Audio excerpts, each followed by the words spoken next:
If you are on iPhone 17, 17 Pro, 17 Pro Max, or iPhone Air, and your phone is frozen or not responding, or an app is behaving incorrectly, this is the first thing you should try.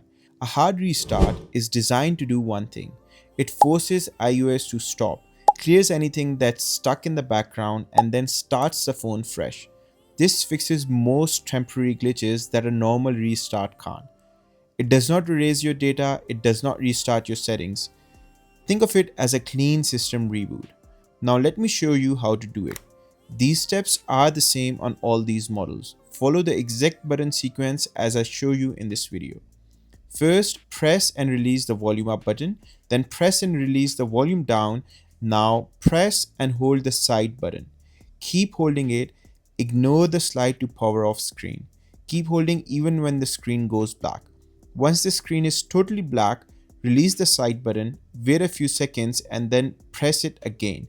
That's it. Your iPhone will restart normally. If this doesn't fix the issue, the next step is recovery mode. Recovery mode goes one level deeper and can fix problems a hard restart can't. I've made a separate video showing exactly how to do that for iPhone 17, 17 Pro, 17 Pro Max, and iPhone Air. You'll find that video linked on screen and in the video description. If this video helped, give it a quick like so it reaches more people. Thanks for watching, and I'll see you in the next one.